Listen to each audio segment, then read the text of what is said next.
paz, queridos. Bom vê-los aqui.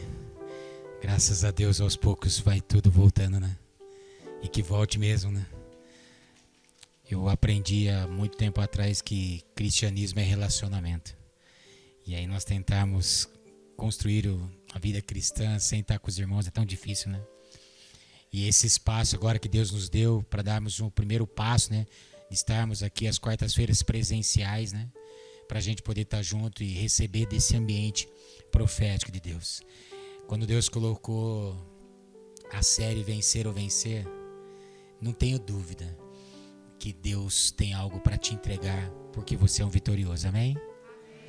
Deus tem. Não sou muito místico de dizer para você, faça inteira a campanha, que até no final da campanha Deus vai te entregar. Não vou muito para esse lado. Mas se a fé vem pelo ouvir a palavra de Deus, toda quarta-feira você vai ter uma oportunidade de ouvir a palavra de Deus. E ao ouvir a palavra de Deus, isso gera fé. E a fé promove o milagre ou aquilo que você precisa. Está aberto às quartas-feiras. Manda no meu zap, vai se inscrevendo, vai segurando a tua vaga. Ficou mesmo pessoas para fora hoje, infelizmente, né? Infelizmente. Mas esse é o lugar, essa é a restrição, né? Até fiquei um pouco acanhado, tava falando pro pastor Josimar, né? Acostumado com multidão. Falei, mas, cara, eu tenho certeza que Deus vai te usar muito. Tô muito feliz de o pastor Josimar estar aqui, né? É um amigo de muito. Conheci o pastor Josimar lá atrás, jogador do Guarani. E nós fizemos uma vez uma besteira na nossa igreja e jogar contra o time dele. E nós chamamos ele para uma brincadeira, isso eu nunca esqueço. E veio um cruzamento e eu, zagueiro, vai vendo, Carlos, jogador de bola também. E a bola veio e eu fui subir. E ele subiu, eu cabeceei aqui a bacia dele. Vai vendo o nível de jogador que eu era e que ele era, né? Então, e assim nasceu uma amizade e a gente tem muita coisa em comum. Agora ainda mais ouvindo, né, a sua narrativa e o momento que estou vivendo. Tem muita coisa em comum e continua me inspirando. E eu não tenho dúvida que era a melhor pessoa para estar hoje aqui ministrando, para abençoar nossas vidas. Vem para cá, Josi, tem muito o que falar, sua história te conta. Vamos receber com uma salva de palmas, em nome de Deus.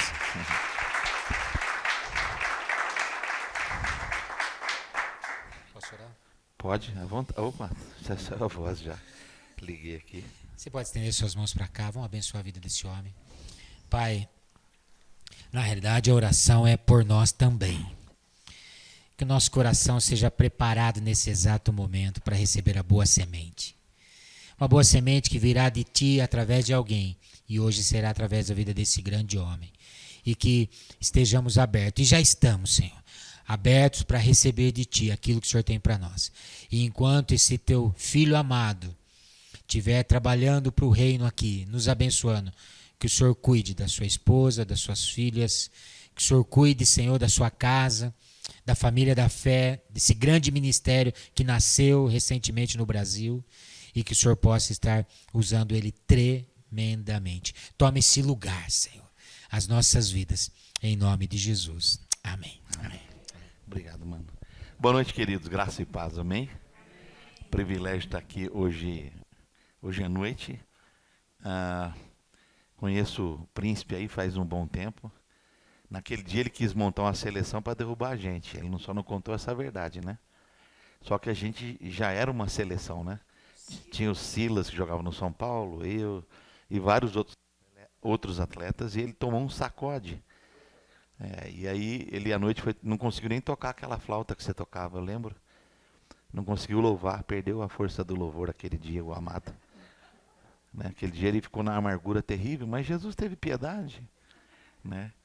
E a nossa amizade ganhou contornos graciosos, porque logo depois Deus me chamou para o ministério, ele já estava envolvido na obra. E aí comecei a caminhar mais perto do Senhor e acabou gerando o processo que se deu na minha vida, na minha história, na caminhada da minha casa. E já vai para mais de 30 e tantos anos essa conversa, porque eu já estou pastoreando há 32, né? Ele era solteiro, né? Ele tinha um violão chique, uma flauta chique. Ele chegava, apavorava. Eu falei, pai. Aí ele quis marcar jogo. Eu falei, Jesus, não deixa o teu servo ser humilhado. Aí o irmão E tínhamos muitos amigos em comuns e foi um tempo precioso. Depois estive lá, você foi morar lá naquela cidade, São João da Boa Vista. Ninguém merece, mas ele morou lá.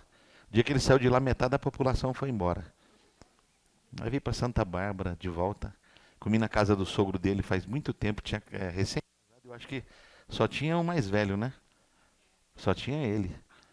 E a comida estava tão boa que ele queria que eu fosse embora, eu fiquei até 1 da manhã na casa. Falei, pô, mano, você tá nessa benção que quer despachar os irmãos embora. Ele falou, você gostou? Gostou, gostei, mas nunca mais me convidou. Mas Deus já curou essa amargura na minha alma, né? E aí agora, depois de um bom tempo, a gente se fala de vez em quando. Ele me ligou falando, tô com um projeto assim, assado. E não tinha nenhum jeito de, daqui até janeiro, encaixar nada. Mas quando você tem amigos, amigos valem ouro, né? E aí eu falei para ele, cara, eu vou desfazer um projeto na última quarta-feira de outubro e eu quero estar aí. E consegui organizar o processo, ele me deu o endereço. Fiquei quase 40 minutos rodando para achar a igreja, né? E não achava, e o irmão não atendia o telefone. Aí eu passei ali, parei o carro, falei, nossa, tem um velhinho ali de barba. Vou perguntar para ele. Era o obreiro de máscara. Aí falei, nossa, cara, tô procurando uma igreja aqui. Ele falou, pô, você é palhaço demais, quer me derrubar. E aí, muito bom estar com você. Você não sabe o privilégio. Só pede aos teus filhos falarem que eu não peguei eles no colo, senão vai parecer que eu sou velho, né? E aí os figuras aí era tudo catatal, folgado pra caramba os dois. Não lembro qual deles era mais folgado, se era esse ou se era aquele. Mas os caras eram terríveis, né? Os irmãos eram fogo, rapaz. Eu lembro desses dois obreiros aí. Então hoje estou feliz de ver os meninos, estou brincando com vocês, mas no casamento que a gente foi lá em Poços, né, estamos velhos, né? Fomos lá em Poços num casamento, e aí tava o Paulinho Maquilari, acho que era o nome do obreiro. E os dois deram um trabalho, figuraça os meninos. Eu lembro que o meu filho estava nessa parada também, né? Mas estou feliz de estar aqui com vocês essa noite. Eu sou de Campinas, sou casado com a pastora Roberta. Eu orei muito, ela não orou nada, cada um recebe o que pediu a Deus, né? Eu estava lá em Ibirapuera e estava pregando na conferência da Quadrangular. Tinha mais gente fora do que dentro, e muito jovem. E aí o cara falou, olha, quando você chegar, apresenta a tua mulher, né? Aí eu apresentei a Roberta. Quando eu apresentei a Roberta, um garoto gritou, no meio de 10 mil pessoas, gritou, é muita areia pro teu caminhão. Rapaz, eu fiquei com uma raiva. Eu falei, Jesus, né, Satanás não vem, mas veio um obreiro dele justo hoje, pô. E ninguém entregava o cara, e eu tava procurando o cara, né? E todo mundo rindo, né? Aí de repente um moço lá no meio teve misericórdia da minha vida e fez assim, né? Eu falei, ô amado, te encontrei. Aí falei, Deus me deu uma revelação na hora. Eu falei, olha, é muita areia pro meu caminhão, mas eu aluguei caçamba, dei viagem, dei 2 viagens, né? E aí a turma riu, né? E não ajudou muito, mas a Roberta gostou. E já faz 24 anos que a gente está casado, então, glória a Deus, né? Mas quando eu vejo o meu amigo aqui, esse aí deu umas 4 viagens para chegar na obra que Deus fez na vida dele. Aí é. E tem 2 filhos, uma menina de 22, ela acabou de formar dentista agora, e chegou lá um obreiro na minha seara. E está falando de levar, né? Falei, vai orar, missionário, vai na Universal, faz campanha, que aqui não vai ter nada fácil para ti não, moço. Né? E ele chegou lá em casa, olha o que aconteceu. Minha mulher falou, tá chegando um moço aí para falar com você. Eu falei, ué, mas eu não atendo gente em casa, né? Não faço gabinete pastoral aqui. De repente, a Roberta e a Isabelle sumiram. Aí eu olhei pela fresta assim da porta, minha porta tem uma parte de vidro, que você vê o cidadão chegando. Aí vi um moço, todo bombadinho, cabelo com gel. A Bíblia diz que o inimigo veste de anjo de luz, né? Eu falei, abri a porta, perguntei, de onde vens? Irmão, já sabia que... Aí o cara entrou, se apresentou, me chamou de pai, me deu uma caixa de bombom. Falei, rapaz, Satanás trabalha forte. Tranquei a porta, pus a chave no bolso. Falei, me dá um minuto aí, obreiro. Aí ele sentou, eu falei, pois não, querido. Então, eu falei com a pastora, eu vim orando com a Isabelle. Falei, cara, tem tanta coisa pra você orar nessa terra, moço. Vai orar pela Indonésia, ora pela África. Entendeu? Ora pelos missionários que veio orar aqui em casa. Falei, me dá 2 minutos aí. Eu liguei para Roberto, falei, filha, o Macedo foi preso e eu também vou ser, porque eu vou matar esse cara aqui em casa. Você está acabando com o meu ministério que você manda esse cara entrar em casa, não me avisa, não me programa. Mas enfim, tamo lá, tô gostando do cara. O duro é quando eu começar a gostar do cara, isso que é ruim. Aí perdeu a batalha, né? Mas é um menino bom, de oração, família crente, também dentista. Hã? Vai levar, né? Você acha que Deus está me te usando para falar comigo? Cara, eu vim pregar isso aqui, derrubar a mensagem. E tem lá o João, meu garoto, com 19 anos, moço ungido, cheio de Deus, né, falando de servir a Deus na obra e liderando áreas do nosso ministério, sem a gente forçar nada, porque as coisas de Deus, elas se manifestam de uma forma graciosa quando você está no centro da vontade do Senhor, né? E hoje eu já estou pastoreando há 32 anos, mas há 8 anos Deus tirou-me de onde eu estava e me plantou onde eu estou. Onde eu estou não é o lugar que eu queria estar, mas é o lugar que Deus me levou. E quando Deus te leva a algum lugar, a gente sempre pensa que Deus, ao te levar a algum lugar, está preparando o lugar para você. E na realidade Deus não prepara lugares para nós. Deus prepara a gente para os lugares. Então cheguei nesse lugar onde é a família da fé. Eu vinha de uma igreja com mais de 18 mil membros, né, em 162 países do mundo. Na liderança desse ministério no Brasil, eu era o pastor, um dos pastores mais conhecidos. E um dia num culto Deus falou comigo, bem claro, como eu nunca tinha ouvido. Eu quero teu Isaac. E eu levei um susto, porque eu ia pregar, estava preparando, o culto acontecendo, louvor. E o Senhor foi ali naquele cantinho e fez um culto comigo. Me dá teu Isaac. E aí o Senhor, quero te entregar a Roberta, quero te entregar o João. Aí Jesus disse, não, isso aí isso não é seu. Isso é a família que eu dei para você cuidar, mas ela é minha. Aí eu, Senhor, quero te entregar o Celebrai, quero te entregar os livros que eu estou escrevendo, quero te entregar os CDs de louvor. Ele falou, não, isso também não é seu, amado. Isso aí é o que você usa, que é meu, que está na tua mão. Aí eu olhei aquela igreja linda, gigante, e eu estava num processo sucessório, e o Senhor disse assim, me entrega. E eu entreguei. E houve uma mudança radical na minha vida e na minha história. Porque eu saí de uma estrutura que tinha processos tão bem elaborados que, se você analisasse o processo à luz de recursos, você ficaria boquiaberto, porque era uma coisa entre as 10 maiores igrejas do país.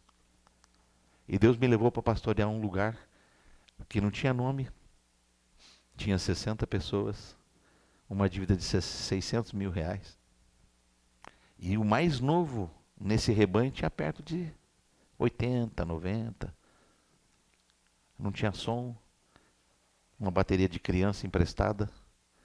E no meio da primeira mensagem, começou a chover, e chovia mais dentro que fora. Aí eu vi Noé e a arca passando e indo embora. Eu falei, Jesus, não é possível, né? E nesses 8 anos Deus fez mais na minha vida do que em 32 que tinham passado. Então, às vezes, os processos que nós enfrentamos não têm a ver com merecer ou não merecer, mas tem a ver com o que Deus quer transformar você dentro do processo. Então, estou muito feliz de estar aqui essa noite. Eu espero que seja uma noite que fique marcante para todos nós. Eu não vim como um pregador, eu vim como um profeta essa noite. A Bíblia diz que quando a gente confia em Deus, a gente está seguro, está firmado. está estabelecido. Mas quando nós reconhecemos os seus profetas e os recebemos, nós recebemos as recompensas de um profeta e estamos autorizados a prosperar. Então saí cedo de Campinas, vim orando e vim pedindo a Deus uma palavra e uma direção para essa noite. A despeito de ter um tema, eu quero caminhar por perto, mas Deus me deu uma revelação para entregar aqui essa noite. E eu não quero fugir da realidade daquilo que Deus me deu para compartilhar aqui. O texto que eu quero que vocês abram está no Velho Testamento. Eu queria que você abrisse as Escrituras no livro de Josué, no capítulo de número 1, para a gente começar a olhar. E se você trouxe essa Bíblia, você pode abri-la. Se você trouxe seu iPad, iPhone, pode abri-lo. Se você trouxe o seu iNada, pega a carona com alguém para a gente ler essa verdade linda do capítulo 1, verso 1, verso 2. Sucedeu que depois da morte de Moisés, servo do Senhor, Deus falou com Josué, filho de Nun, servidor de Moisés, dizendo: Moisés, meu servo, é morto. Dispõe-te agora, passa este Jordão, tu e todo este povo, à terra que eu dou aos filhos de Israel. Olha que coisa impressionante. Nós estamos na leitura que a gente está fazendo, nós estamos no fim do ministério do maior de todos os líderes que Deus levantou na história de Israel. Se você fizer um apanhado criterioso, você vai ver que não houve, nem antes, nem depois, na liderança de Israel, um homem da envergadura de Moisés. Ele é o único camarada que Deus declara que falou com ele, cara a cara.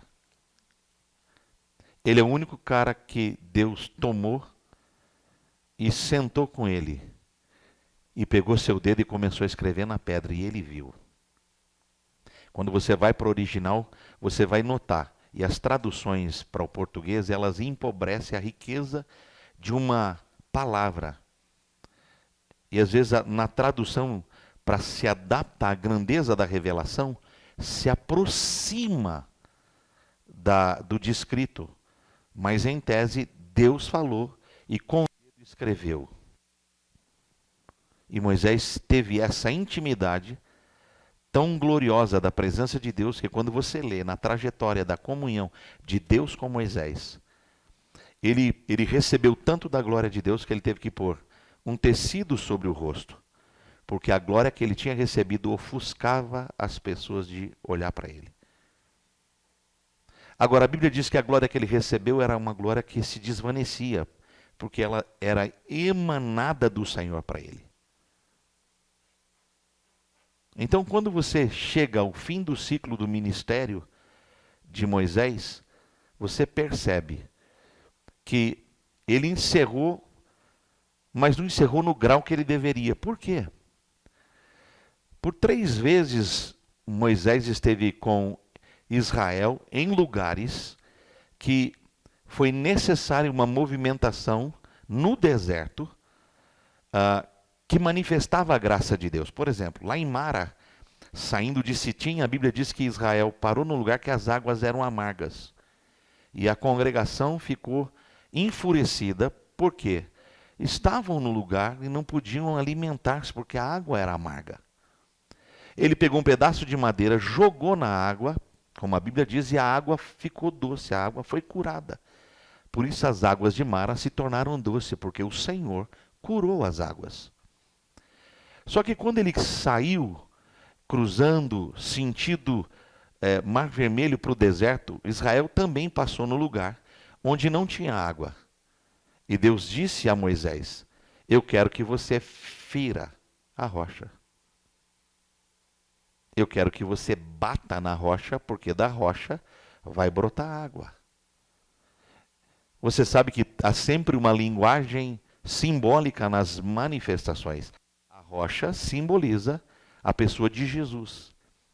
E o bater na rocha vai simbolizar o sacrifício que ele faria futuramente para a remissão, e dele jorraria água que limpa, que cura, que sara.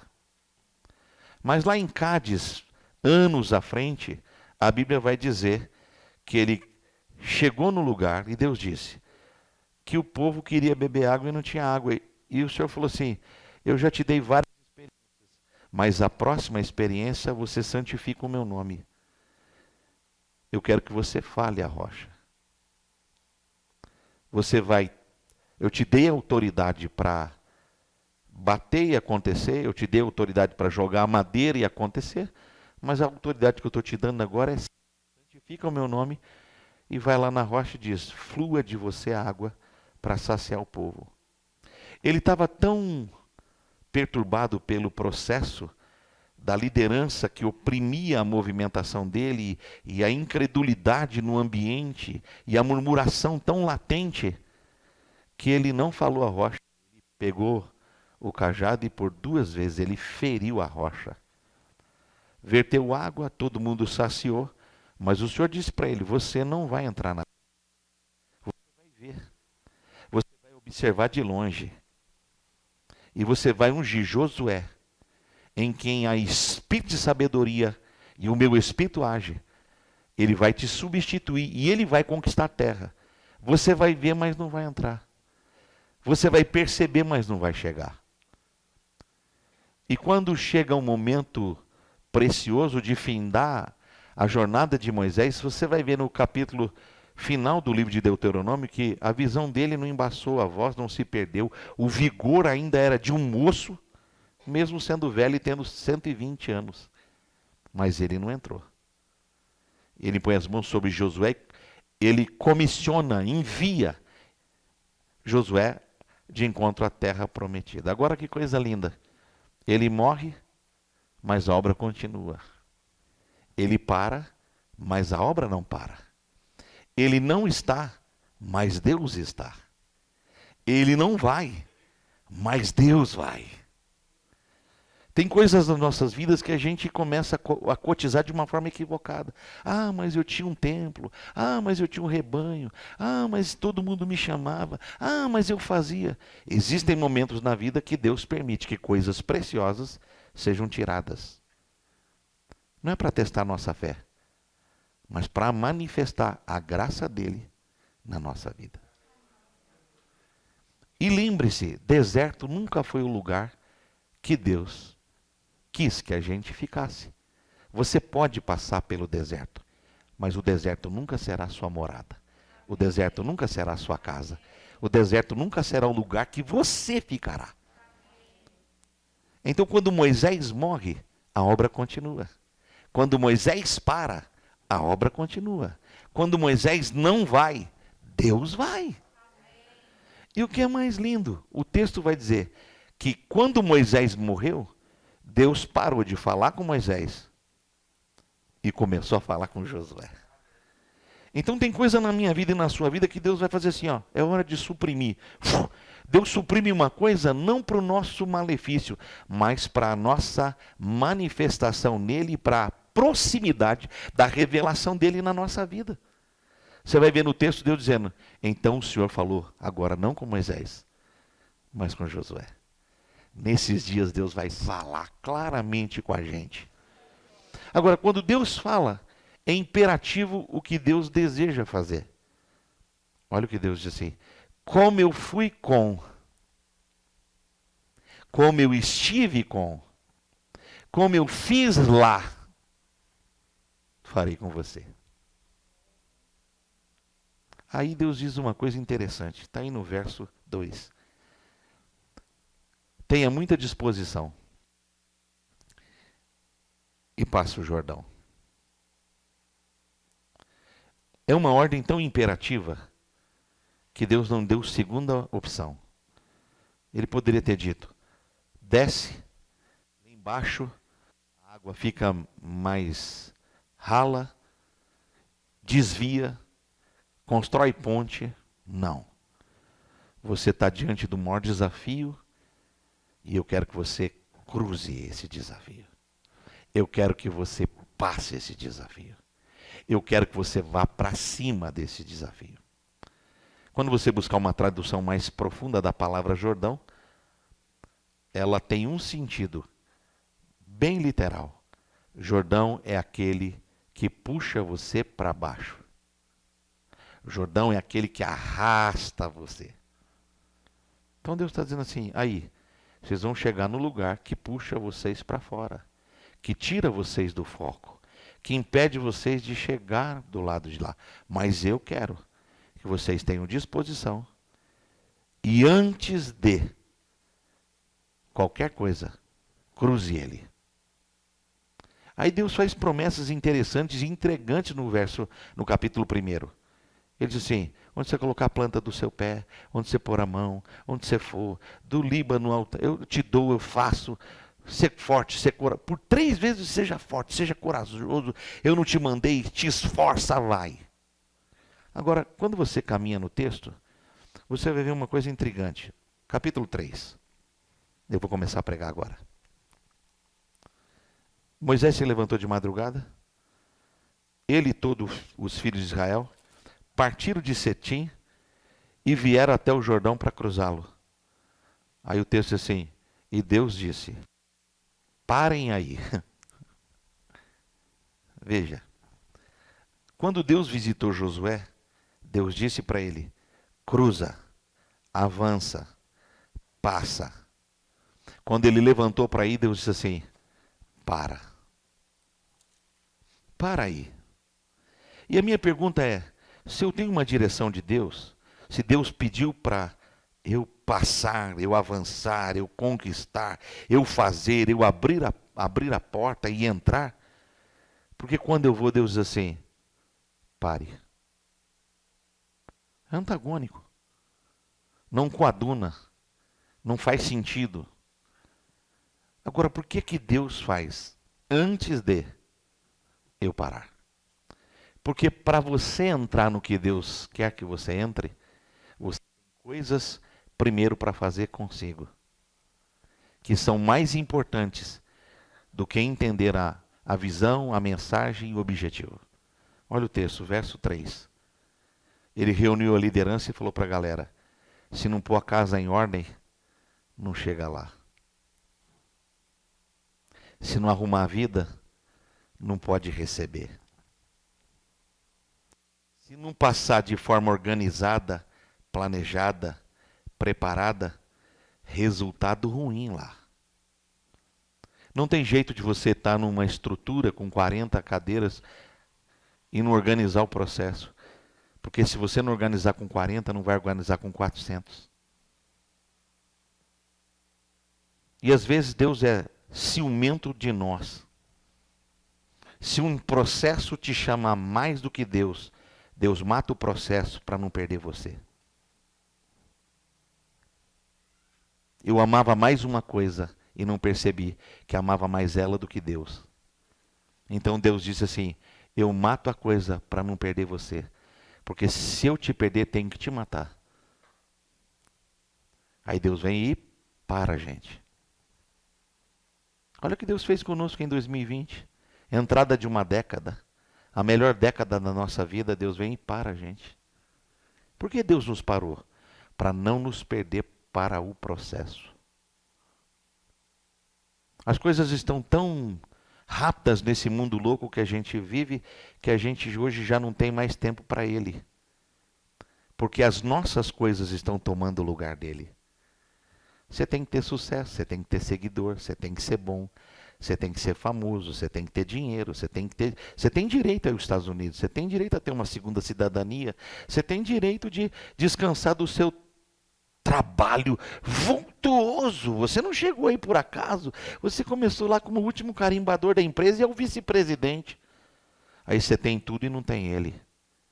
Então ele te para. Te para porque ele não pode te perder. Te para porque a promessa não pode ser maior do que ele. Te para porque senão você vai ser engolido por aquilo que quer te puxar para baixo. É interessante que ele vem, e a palavra é simples. Ele reúne todo mundo e diz assim, tem que pôr tudo em ordem. Se você construir um segundo andar sobre uma sala que não tem fundação e estrutura para suportar o peso da laje, você não tem o andar de cima e perde o andar de baixo. Quando Deus me levou para a família da fé, deu um boom tão vultuoso, e um amigo me deu um conselho, disse assim: não abra igreja nenhuma até fazer 10 anos desse processo. Tinha 2 meses eu abri uma igreja. E com menos de 2 anos já tinha 26 igrejas abertas. Porque eu era imparável. Eu tinha que ganhar o mundo. Eu achei que eu era pai de todos os órfãos, rejeitados, machucados e feridos. E não era, o pai deles é Deus. Então Deus me parou. Me parou para parar minha família. Me parou para parar meu casamento. Me parou para parar meus filhos. E nos parou para que Ele continuasse sendo o Deus da nossa casa. Olha o que Ele disse para um profeta: visita o rei, bate na porta dele, entra lá e diz para ele: se você não pôr a casa em ordem, eu te mato amanhã. O cara ficou doido e falou: oxe, você não tinha uma mensagem melhor? Aí ele virou para a parede e começou a orar: Senhor, eu tenho sido fiel. Eu tenho buscado a tua graça. O profeta estava indo embora, falou: ó, escapei de morrer porque entreguei uma mensagem doida aí para o rei, hein? Aí Deus disse: agora volta lá. Aí ele voltou e disse: olha, te entreguei um recado, um manto forte, mas o Senhor viu a tua oração. E Ele aceitou o teu clamor. Mas não isentou você de pôr a casa em ordem. Agora Ele te dá vitória contra os teus inimigos. Ele está te dando um sinal poderoso, ok? Para você saber que é Ele que fala. Ele está te acrescentando anos de vida, mas põe a casa em ordem. E para a tua enfermidade, põe um pouquinho de pasta de figo em cima dela, porque você vai ser curado da alma, da mente, do espírito.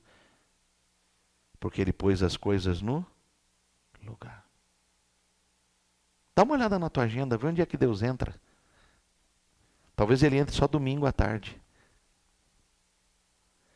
E se você lembrar, você fez com Ele votos tremendos. De servi-lo, de honrá-lo, de abençoar a casa dele, de ganhar muito dinheiro para servir na obra. E você não tem coragem nem de dar seu dízimo. Então a gente faz muita coisa em prol de uma fé que a gente diz que é um amor absoluto, mas na verdade tudo tem a ver com interesse, o nosso interesse. Então Deus checou o interesse de Israel e disse: te fiz promessa grande, mas antes de cruzar o objetivo que eu estou dizendo que vocês vão passar, eu paro vocês aqui para colocar a casa em ordem. Segunda coisa que ele disse, está no mesmo versículo 3. Olha o que ele disse: põe tudo em ordem, e aí você vai ver a arca do Senhor. E aí ele tem uma palavra lá, virdes. Lê para você ver e grifa essa palavra, porque ela é fundamental. Na tradução é isso assim, ó: fixa o seu olho na glória. Não no processo, na glória. Não nas pessoas, na glória. Não na instituição, na glória. Não no movimento que se faz nos processos, mas na minha glória. Em tese é essa, Deus está dizendo: não me perca de vista. Quando você está dirigindo hoje, qual a maior luta que você tem quando você está dirigindo? Com o que está passando. Porque o que está passando tira a sua atenção. Uma pessoa, é pesquisa, uma pessoa só bate tragicamente porque perdeu a atenção. Qual a maior luta hoje, quando você vai responder um questionário ou renovar sua carteira? O cara pergunta: você dirige com o celular perto? Se você responder sim, você está reprovado. Por quê? É o maior foco de desatenção do processo. Porque ninguém que está aqui acredita que alguma coisa ruim vai chegar. Até que você perca o foco. E olha como é fácil distrair. Eu estou falando que se você tiver com o celular aberto ouvindo a palavra e o seu WhatsApp estiver ligado, se o que eu estou falando não chama a sua atenção, você tira o foco de mim e vai ver o que entrou da mensagem. Porque o teu cérebro trabalha contra.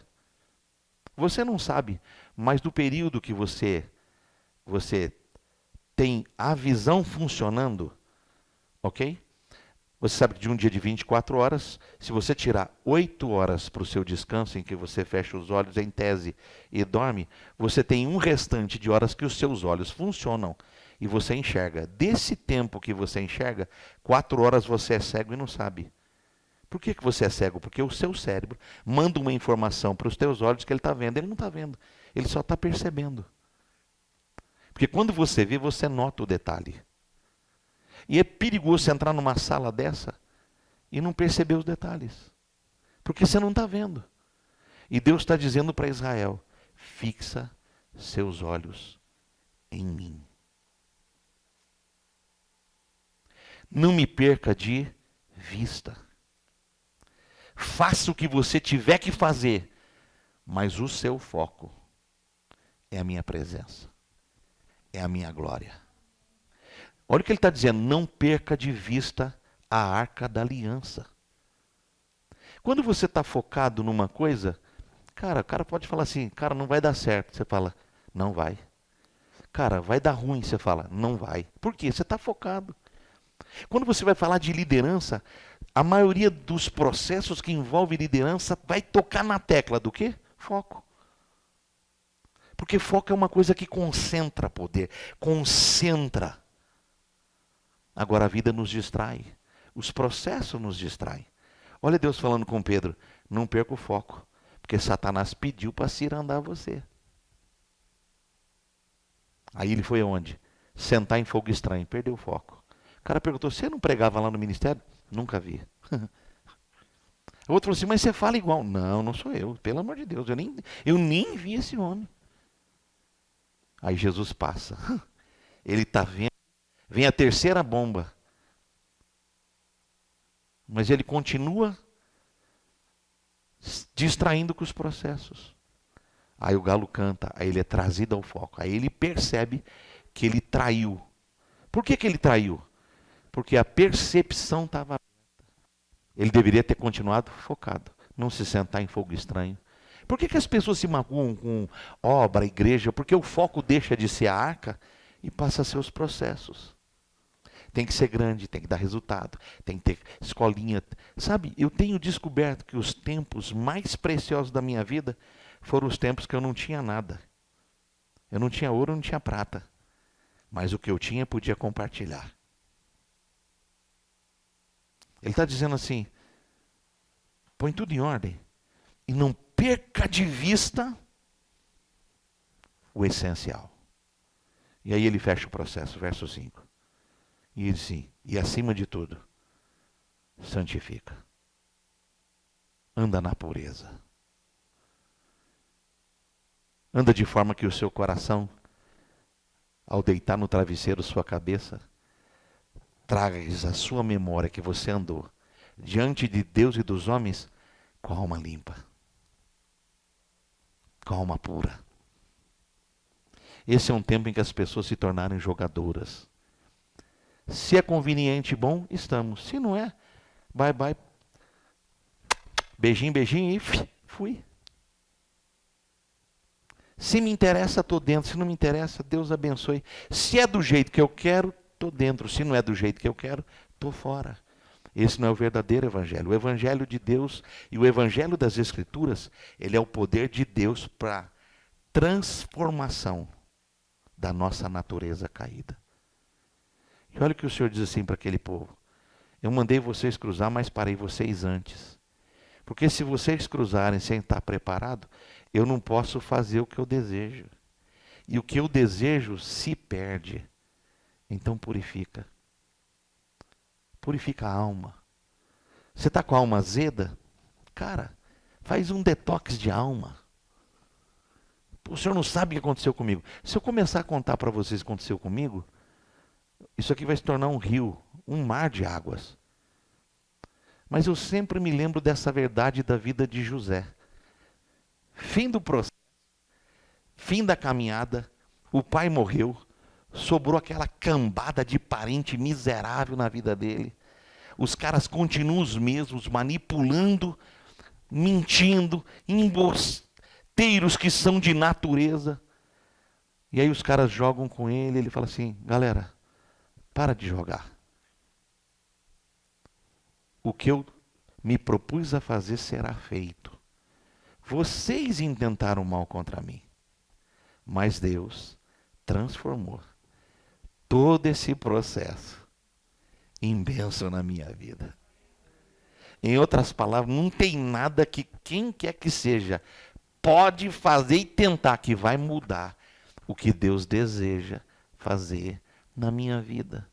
E de vez em quando, para nossa promoção, tem que ter gigante, senão você não cresce. Tem que ter aperto, senão você não equilibra. Tem que ter dificuldade, senão você não tem vitória. Não existe vitória se não tiver contrastes de ataque. Não tem promoção se não tiver embate. Você não decola se você não tiver pressão. E quanto maior for a luta, maior é o tesouro a ser revelado da graça de Deus na nossa vida. Agora, isso sem coração puro é azedume certo. Isso sem a pureza que Deus está dizendo é depressão no próximo estágio. Porque você vai precisar ser vítima. É o processo. Fazem mal contra a gente precisa ser vítima.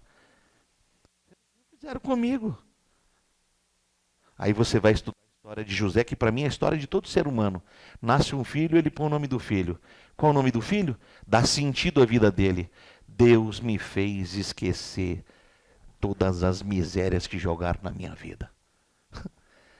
O cara tá vivendo uma coisa e quando chega o filho, ele dá nome. Olha o nome. Isso aqui significa que Deus me fez esquecer.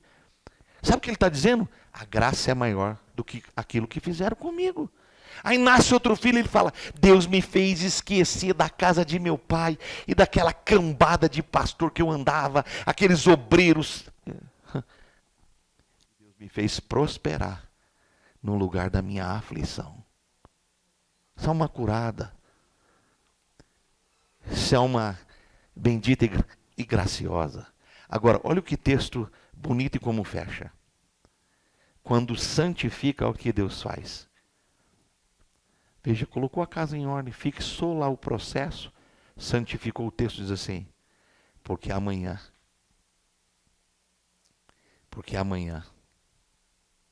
olha onde Deus vai. Deus vai na nossa maior dificuldade. Qual é a nossa maior dificuldade? 2010 parou tudo. Como é que você vai viver amanhã? Como é que você vai pagar a sua conta amanhã? Como é que você vai começar a obra amanhã? Como é que você vai vencer a faculdade amanhã? Como é que vai sustentar seu filho amanhã?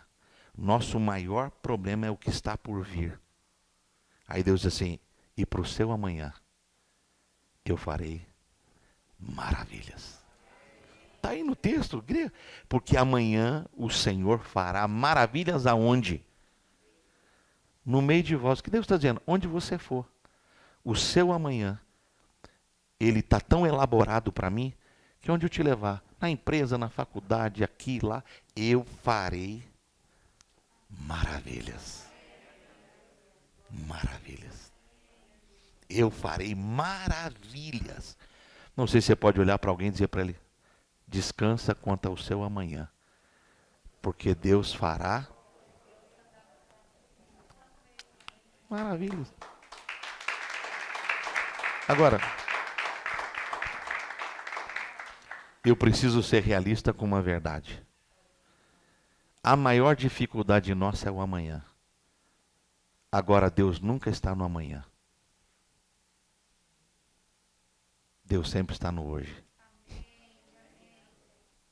E haveria uma dualidade se Deus falasse do amanhã, sem revelar quem Ele é hoje.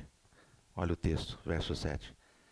Então disse o Senhor a vocês: hoje eu começo a engrandecer o meu nome na vida de vocês.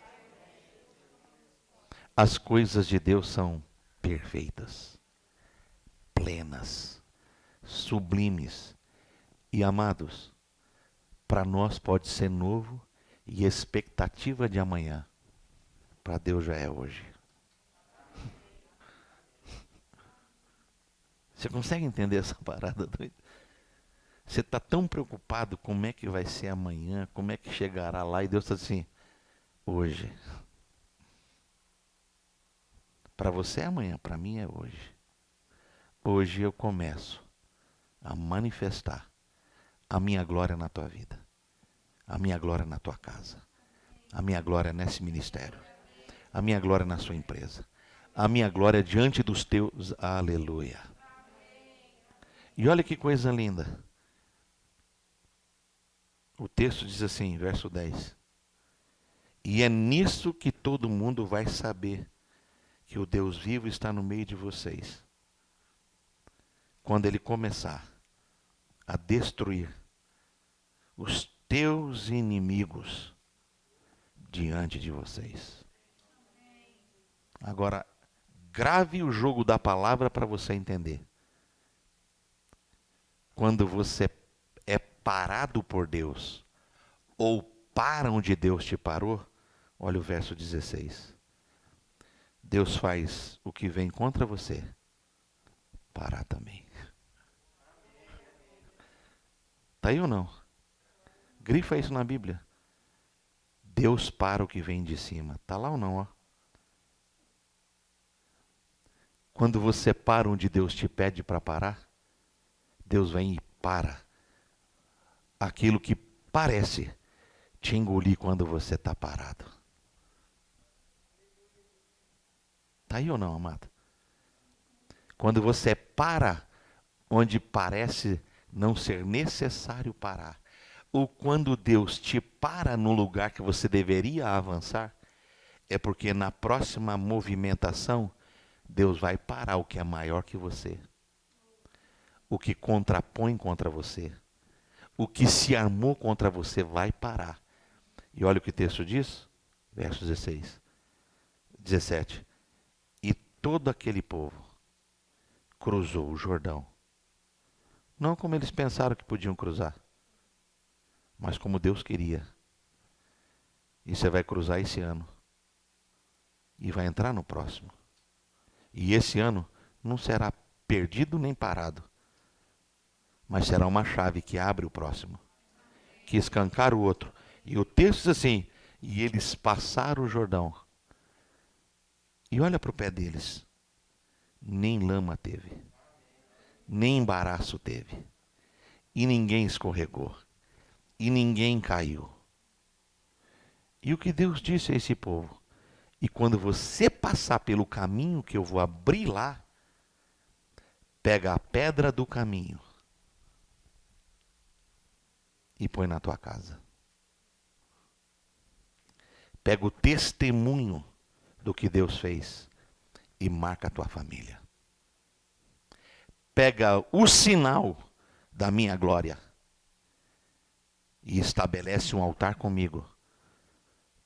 Porque daqui para frente, eu não só divido as águas para você, mas eu te dou o que eu prometi, de forma completa e total. Assim diz o Senhor dos Exércitos. Eu quero orar com vocês. Eu vim aqui como um profeta. E Deus me mandou dizer que o próximo nível é um nível de maravilha. Não vai dar para narrar, não vai dar para dizer, não vai dar para explicar. E nem tente, porque você vai ser confundido se tentar explicar. Nisto, diz o texto, o Senhor será visto no meio de vocês. Teve gente que chegou aqui, mas não queria ter vindo, mas o Senhor te trouxe. Teve gente que veio para cá, pedindo, Deus, fala comigo. E aí ele me trouxe lá de Campinas para isso. Eu vinha no carro com uma outra palavra, e o Senhor dizia para mim o tempo todo, você vai lá e entregar o que eu te dei. Você não vai entender, você só vai obedecer. Mas o coração das pessoas vai arder outra vez com a minha palavra. vocês não têm nada para provar para ninguém. Porque não se trata de provar quem nós somos, o que perderam. A gente só tem que estar focado na glória. Quando Deus chama o profeta Ageu para uma conferência, diz assim para ele: aí, reúne a nação e fala com eles. A revelação que eu te dou precisa do embasamento do meu nome. E você vai ver, nos 2 capítulos do livro de Ageu, o tempo todo o profeta dizer: assim diz o Senhor dos Exércitos. Assim diz o Senhor dos Exércitos. Assim diz o Senhor dos Exércitos. Por quê? Porque aquele povo deixou de acreditar que o Deus dos Exércitos estava presente no processo. Aí ele disse assim: vocês gastaram mais tempo com coisas do que comigo. Vocês cuidaram mais das coisas das suas vidas do que comigo. Vocês edificaram vida própria, a casa de vocês, as coisas de vocês, e pensaram que estavam fazendo coisas para mim. Mas o interesse de vocês foi vocês. E eu vos chamo para um concerto comigo. E a nação recebe a palavra e edifica altar. E aí o Senhor diz assim para eles: agora que vocês fizeram isso, a glória da segunda casa, a glória da segunda casa será maior. Não tem a ver com o tamanho do prédio, não tem a ver com o tamanho da denominação, não tem a ver com o tamanho da estrutura, porque Deus não precisa dessas coisas. Quem precisa delas somos nós. Quando a gente entende isso, a gente está pronto para o que Deus quer entregar. Aí Ageu 2,19 diz assim: não há semente no celeiro. Tempo de crise. Não dá para plantar para colher. Aí ele diz assim: a videira, a figueira, a oliveira e a romeira não dão frutos. Tempo de Deus hoje. Eu abençoo vocês. Amanhã farei maravilhas. Será que a gente pode orar? Queria que você fechasse os olhos. Queria que você inclinasse sua cabeça.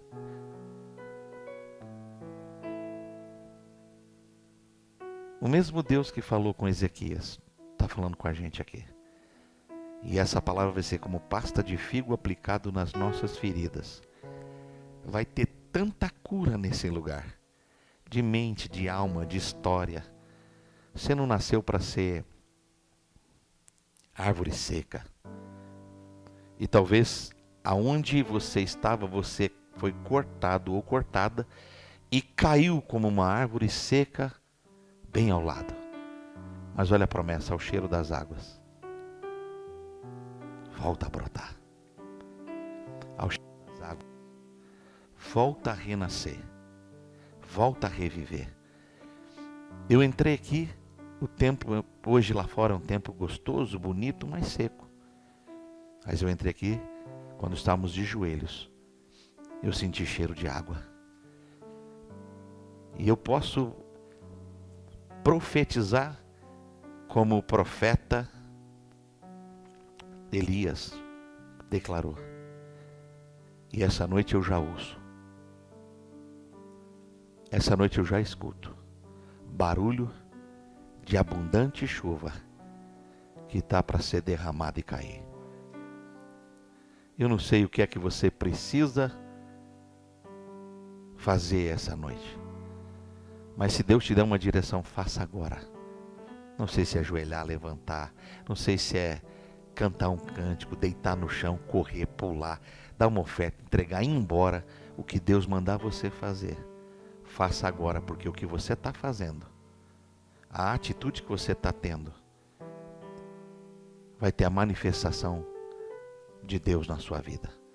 Ele disse para Israel: para aí. Parou. Tem coisa que para e está tudo andando, mas você está parado. Todo mundo voando separado. Não se preocupe com os outros. Não se preocupe com os movimentos dos outros. Fica no time do Senhor.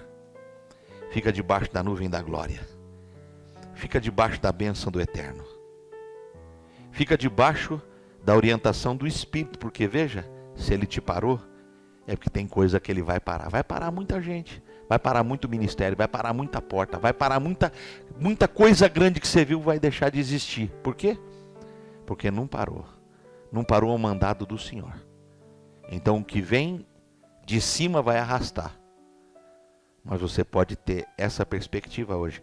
Vou passar esse obstáculo pé seco, pé enxuto, sem lama, sem sujeira, sem me contaminar, pisando em terra que foi aplainada pelo meu Deus, e vou chegar do lado de lá, não por minha mão, mas por obediência, não porque eu sou bom, mas por causa da graça, não porque eu sei, mas é porque Deus sabe. Paulo disse, eu tudo posso nele que me fortalece. Ore comigo. Ai, anderrou maná, saralabachadarabaraba.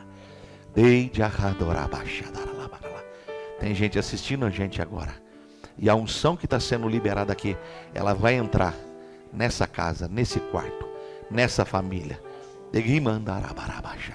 A Bíblia diz, Pai, toda arma preparada contra nós não prosperará. Toda arma preparada contra nós não prosperará. Eu quero declarar em teu nome que os corações serão convergidos, inclinados para esse projeto, para esse processo, para esta visão, para esta casa. Ninguém vê aqui o endereço, ninguém vê aqui a estrutura, ninguém vê o lugar dos carros estacionados, ninguém vê o departamento infantil, ninguém vê o processo para a escolinha, ninguém vê o processo de jovens e adolescentes, ninguém vê os meninos, ninguém vê os grupos de mulheres, os grupos de liderança, os grupos de homens, ninguém vê as convenções, ninguém vê Pai, a cesta básica doada, ninguém vê uma cidade impactada, ninguém vê os missionários, porque eles estão olhando com os olhos da carne, mas se olhassem no Espírito, veriam os projetos concretizados, veriam os sonhos realizados. Jesus, eu quero trazer à memória aquilo que me pode dar esperança. O que me dá esperança é que o Senhor não muda, é que o Senhor é fiel. O Senhor é o mesmo ontem, será o mesmo amanhã, mas o melhor é que hoje o Senhor continua dizendo, eu começo uma obra hoje aqui, eu começo algo novo aqui. Libera esse povo para sonhar, libera esse povo para se mover, libera esse povo para conquistar, libera esse povo para cruzar o Jordão. O desafio é grande, Senhor, as coisas são maiores, são muito amplas, nós não temos em nossa condição para enfrentar tudo isso, disse Josafá, mas os nossos olhos, foco, estarão em Ti, a arca, a glória, a Tua presença. Então, Pai, nós nos revestimos da palavra, nós nos revestimos da Tua autoridade e vencemos a tentação de desviar nossa atenção para o lado, vencemos a tentação de perder o nosso foco, vencemos a tentação de provar para os outros que a gente sabe fazer, que a gente é competente, que a gente tem qualidade, não a nós, mas ao Teu nome da glória. Essa não é a obra do pastor Nelson em sua casa, essa não é a obra do ministério dele, da casa dele, da família dele, essa é a obra do Senhor, e a glória da segunda casa será maior.